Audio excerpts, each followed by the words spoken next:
Hello guys, welcome to my YouTube channel, and today I am going to share you about the Union Executive of India. The Union Executive consists of President, Vice President, Council of Ministers, Attorney General and Comptroller and Auditor General. We shall be discussing about all these one by one. Firstly, we will be discussing about the President of India. So from Article 52 to 78 of Indian Constitution, there is a description about the President that he is the highest executive authority of India, head of the state, represent the Republic of India and the first citizen of India. Now let's see the election process of the President. The President of India is elected indirectly through the Electoral College, which consists of elected members of both houses of parliament, elected member of state legislative assembly and elected member of legislative assemblies of union territories of only Delhi and Pondicherry.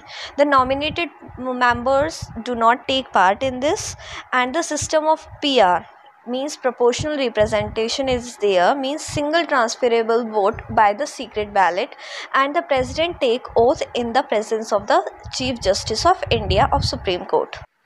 So the president tenure is for 5 years and there is no limit on the number of time he can be the president of India. Only by the two methods he can leave his seat vacant, that is by resignation or by the process of impeachment. Let us now see the qualifications required. So according to Article 56, person should be a citizen of India, complete age of 35, qualified for the member of Lok Sabha and does not hold any office of profit. So here a question arises that what happened when the president's seat is vacant. So according to Article 62, in the absence of president, vice president will take the seat, otherwise Chief Justice of India, and if they both were unavailable, so the senior most judges, and election to be held within the 6 months. Now let us take a look of the process of impeachment. So according to Article 61, President can be impeached only on the violation of Constitution, not on any other reason. So the process begins from any house of the parliament, either Lok Sabha or Rajya Sabha.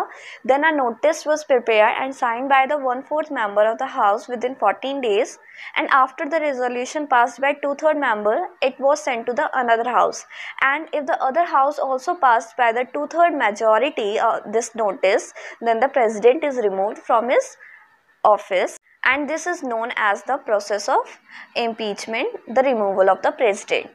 Now let us look at the functions and power of the president. As the president is only the executive head of the state, but even though he performs various powers and functions, which are as follows, such as executive powers, legislative powers, ordinance making power, veto power, financial power, as well as diplomatic powers, military powers, emergency powers, judicial powers and pardoning powers, and we are going to discuss it all these power one by one. So we should start with firstly the executive powers.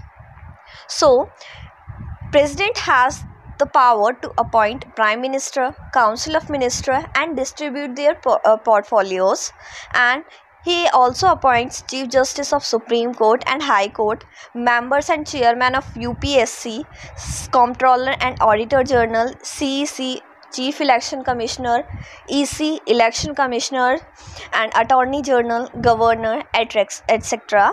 And he also seeks information related to the administration and the working of the government.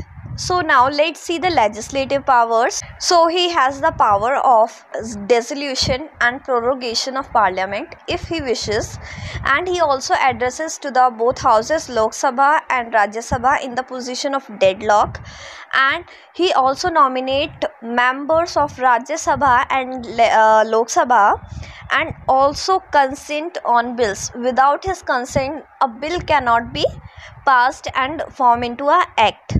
So it's a supreme power that he has of consent of the bills. Next, let's see the ordinance making power. So according to Article 123 of the Indian Constitution, the president has the power to promulgate ordinance during the recess of the parliament, either Lok Sabha or Rajya Sabha. Next, veto power, there are three types of veto power, such as absolute, which means that if he refuses to assent any bill, it can not become a law notwithstanding with any vote of the parliament. Second, suspensive, which means that when the executive veto cannot be overridden by the legislature by an ordinary majority. And third is pocket veto, which means he has the power when a bill is presented to him, he may neither sign the bill or return the bill for consideration within the 10 days. Next, diplomatic powers. So the President of India has the power to represent the country on the international forum. He also sent ambassadors to other countries and received diplomats from all the other countries. So next, military powers. The president is the supreme commander of armed forces, and he also appoints the chiefs of all the forces, either air force, navy and all. So he also declare war and conclude peace. His decision is the final. Now let's see the emergency powers of president. So the president has the power to declare emergency in the state. There are three types of emergency. These are national emergency, president's rule and financial emergency. This topic is very wide. It cannot be possible to describe this in detail in this video. So we shall try to discuss with you in the next video. So moving toward next, judicial powers. The president has the power according to Article 77 of the Indian Constitution. He can grant pardon and reduce the sentence of a convicted person according to his choice. So here this topic ends. If you have any query or any suggestions, please do write in the comment section below. Thank you for watching. Please do like, share and subscribe to our channel.